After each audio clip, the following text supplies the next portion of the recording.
Welcome, and thank you for tuning in.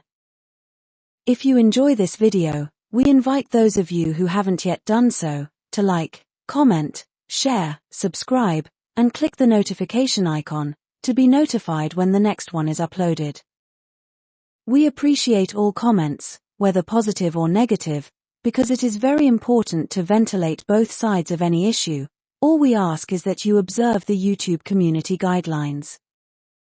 Today, we will be setting out how Lewis Hamilton has exposed the secret deal that Boris Johnson brokered between the BBC and John Malone, the billionaire US media mogul who owns F1.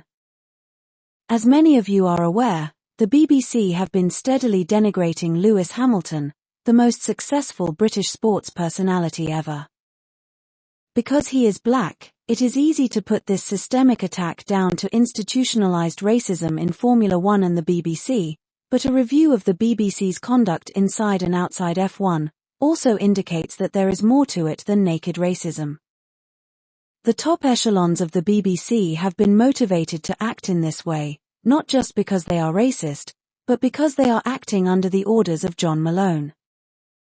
They have continued to attack and denigrate Sir Lewis, despite overwhelming criticism and outcry from the general public and license fee payers. All one has to do is read the public comments posted on their articles and clips attacking Sir Lewis, to appreciate the extent to which they are sacrificing their public reputation in service of John Malone. Prior to acquiring F1, Malone's Liberty Media had signaled its intention to end Sir Lewis's dominance, which it claimed was bad for business. And in the final race of the 2021 season in Abu Dhabi, they did so in the full glare of the watching audience, by rigging the race. Malone then used his extensive media influence to ensure the gaslighting of that robbery by all mainstream commercial media, including the non-commercial BBC. However, we have always maintained that the non-commercial, license fee-funded BBC is the weakest link in the Malone empire, because they are the only ones that can be held directly accountable by the public. This is why we have been running an online petition for an inquiry into the BBC and Channel 4's coverage of Lewis Hamilton and Abu Dhabi, which we'd like to urge those of you who haven't yet done so, to sign and share. A link has been provided in the description. If you are on X, then please repost our tweet. Thank you. As we and others like James Atkins have shown in several videos, Sir Lewis was blatantly robbed of the race victory that would have made him an 8th-time world champion, so we won't be going into those details here. Instead, we will show how the outrageous robbery of Lewis Hamilton in Abu Dhabi has exposed the pervasive influence that Boris Johnson has allowed his patron to have over all spheres of British life. So, how has the license fee-funded and supposedly impartial BBC come under the control of John Malone, to such an extent that they will be willing to lie to the public on his behalf, like they are doing against Sir Lewis? The license fee-funded BBC was initially set up to be free of the influence of the government of the day, so that it could provide trusted and impartial news and programmes. However, the impartiality of the BBC came under attack from the right-wing and largely unaccountable cabal that installed Boris as PM, on a platform of misinformation. They wanted to redefine impartiality through the prism of false equivalence, so that they could continue to trade in misinformation, while the BBC misrepresented to the public that it was simply a case of conflicting opinions, and it was unable to discern the truth. This was exactly what the BBC did with its coverage of what happened in Abu Dhabi, as we and others like James have demonstrated on multiple occasions. Boris's cabal sought to exert pressure on the BBC, and its fellow public service broadcaster Channel 4, by threatening privatization. It is this pressure that created the enabling environment for John Malone to exert influence on both the BBC and Channel 4. It should not come as a surprise to anyone who understands how Boris and his cabal operate, that their ultimate goal was to sell these state-owned entities to Boris's benefactor, who just happened to be the biggest beast in the media jungle, who was using his extensive media platform to prop up Boris's government. Some of you may recall how successive British governments used to crave Rupert Murdoch's endorsement.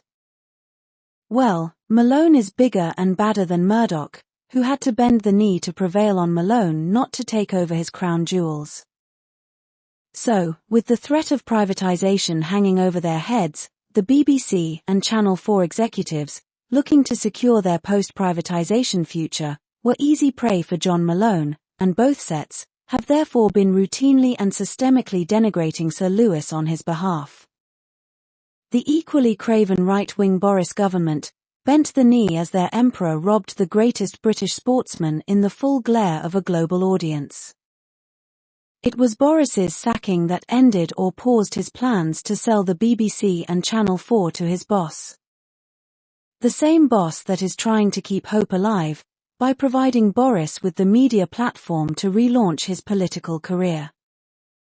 It is no coincidence that it was the Malone-backed GB News that promptly employed Boris after his unedifying sacking as Prime Minister.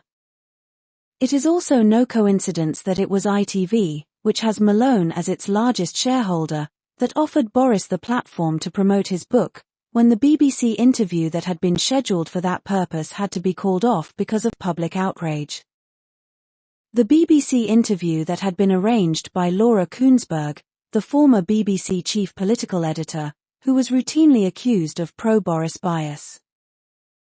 Hi guys, it was great that BBC journalist Victoria Derbyshire had taken over from Laura Kuenssberg on her own show, because the latter was absolutely terrible at her job.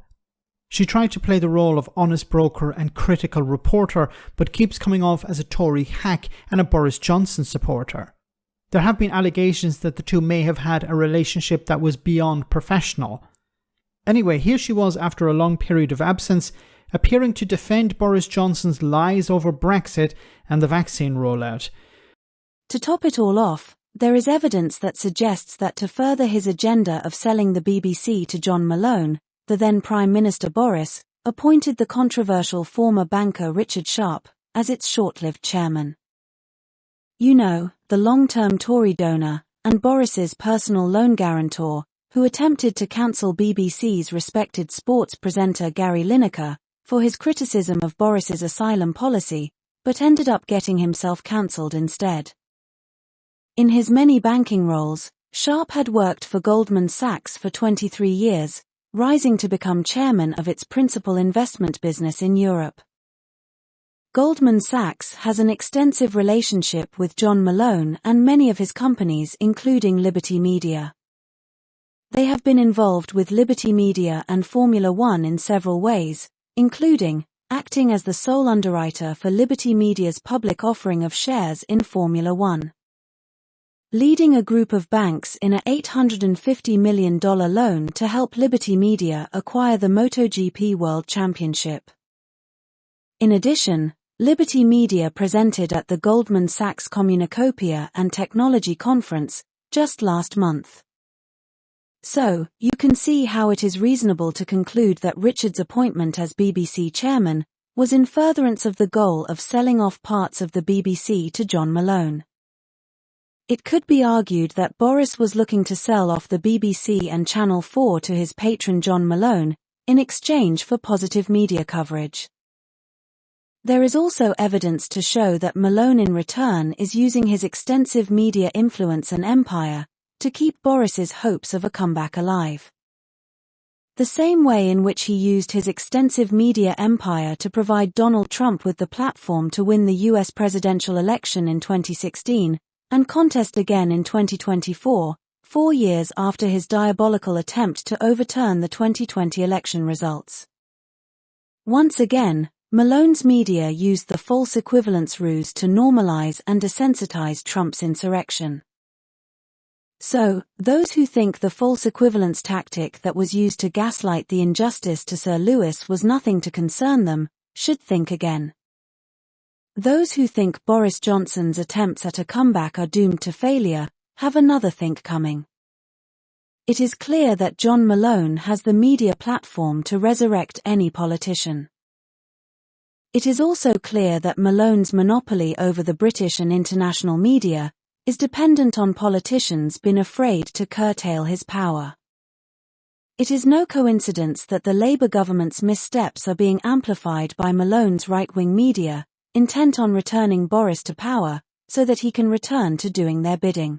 The Prime Minister has already left the conference, conveniently avoiding any potential embarrassment, some critics would say. But speaking to me after his speech in Liverpool, he remained defiant, repeatedly refusing to apologise for taking hundreds of pounds away from pensioners.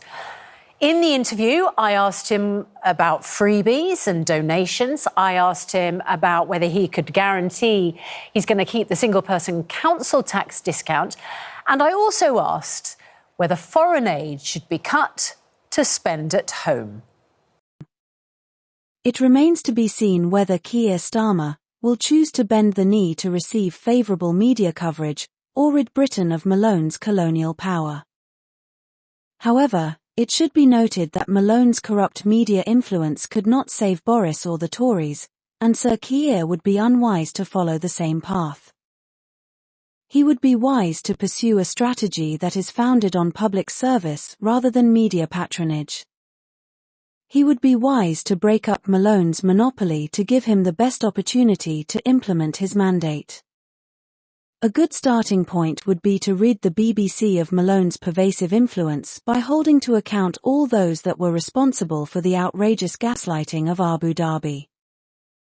While misinformation about Brexit and other matters were not easy to dispel in real time, what happened to Sir Lewis in Abu Dhabi is clear-cut robbery. There is a real danger to using false equivalents to manipulate public opinion, whether in sports or other aspects of society. Manipulating the rules in a race to achieve a contrived result is just as damaging as manipulating public opinion to achieve a contrived outcome. The same thing that is being done to Sir Lewis is now being done to Sir Keir.